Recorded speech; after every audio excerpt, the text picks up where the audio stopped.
Hi everyone, I am 13th Angel and welcome to this video. So XP Pen reached out to me to review their DECO 1 version 2 tablet, as I met a representative at a convention I did a while ago.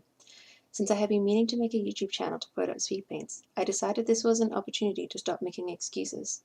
And as a bonus, I get a free tablet and a discount voucher to give to you all. Link is in the description. I will get into the speed paint later, but for now, no, look at this cute little fennec fox. So let's just jump into it and go through what we've got. Firstly, there's obviously the tablet, pen, and pen holder. But what caught my attention was this protective screen. I haven't ever gotten a tablet with that as a bonus before. And that's not the only thing I haven't seen before. It also comes with a bonus artist glove. I've never actually used one, but the idea is that it reduces friction between your hand and the tablet.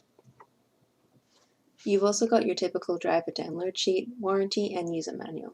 And this tablet actually allows you to connect with Android devices, so there's a quick guide for that as well. Last but not least, it comes with a cable to plug into your computer, and two adapters if you choose to plug it into an Android device. While I do have an Android phone, I personally have no reason to be drawing on such a small screen, but it's still a cool feature. Personally, I have a laptop for when I'm drawing on the go, but I could see myself using it if I had an Android tablet instead. So on the back of the pen holder is a metal circle that helps you remove the nib. I feel a little bit stupid because I thought this was the first time I had ever seen that before, but upon further examination I realized my last tablet had it as well. And well, I've been using my teeth. But my old Wacom tablet didn't have it. So I'd always wondered how they actually expected us to change the nibs. Anyway, you also have 8 replacement nibs inside, which is plenty, as they can take forever to wear down.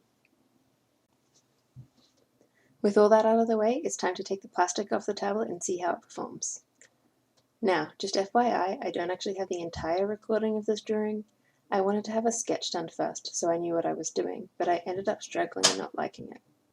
By the time the drawing actually clicked for me, I'd already done way more work on it than I had intended. So here are just some screenshots of the beginning process. I find it's best to really figure out the drawing before you go into detailing it, but if I do this again, I think I'll just record it all anyway. When I first started this drawing, I noticed the tablet had an interesting texture that I hadn't experienced before, so I decided to put the protective screen over it to see what that was like. It also had a unique texture. It's really hard to describe because it's kind of subtle, but I did end up liking it, although it felt kind of weird at first. The only downside to this is that the protective screen only had one edge stuck down. This doesn't affect the drawing, but I can imagine the other sides pulling up and wearing down with time, so I'm unsure how long it will actually last. But if I choose to, I can always get a replacement. I've been drawing with the tablet for a really long time, starting with a small Wacom bamboo that I got in grade 6. It really kickstarted my interest in drawing, and since I've gone through a Wacom Intuos Pro Medium, and have since been using a Huion 950p. And as of right now, I'm actually preferring this XP pen, so I think I'll probably stick with this. I'm normally someone who will go for the more expensive product if it is better quality or if there are ethical reasons to do so. These other brands that are popping up are marketed and known as a budget tablet compared to Wacom, but I honestly think that Wacom is just overpriced and riding on brand loyalty. Maybe I'm wrong and this tablet will spontaneously combust within the next few months, but as of now, I don't see any reason to spend more money when there is a cheaper option that is just as good. Now, as an aside, you may notice me erasing a bunch of perspective lines. That's because I accidentally merged out the layer. I don't normally do this, but you know, I had to add detail in everywhere anyway, so it wasn't really a big deal. Anyway, back on track. So if I compare this tablet to my 5-year-old Wacom Intuos Pro, I actually like this tablet way better. It's a smaller size, but has a bigger drawing area. And with regards to that old Wacom tablet, I ended up not being able to use it anymore because the USB connector broke and it would no longer charge. This is by no means a dig at Wacom. The tablet lasted 3 years and I still think they have great products. And I have never used any other brand's pen display tablet, so that could be a different story altogether. But I just wanted to put it out there that drawing digitally is more affordable and accessible than ever.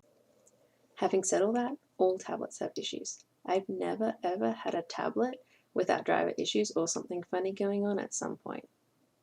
So I don't really think any brand is better or worse in that regard, And if you are using this tablet on Photoshop with a Windows computer, you need to turn off Windows Ink on the tablet driver and in a short line of code in Photoshop settings.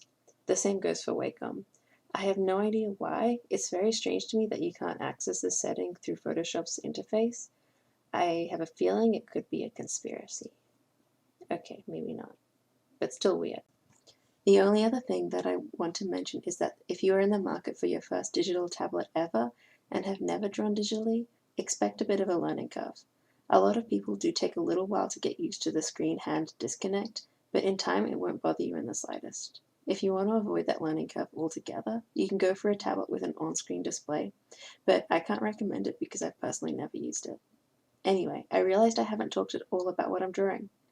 Most of you may have been able to guess that I've been playing a bit of Minecraft lately. You can thank PewDiePie for that. I've really been enjoying redesigning creatures in my doll-like human style, so I thought the iconic creeper was the perfect mug to draw, holding some TNT and ready to explode your Minecraft home. It's actually such a fun and creative game, and all the buildings and contraptions people make is actually kind of amazing.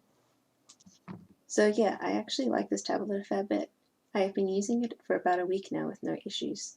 If you have any questions about it, feel free to leave them in the comments. Thank you for bearing with me to the end. This is the first time I have done something like this, and it's not easy for me.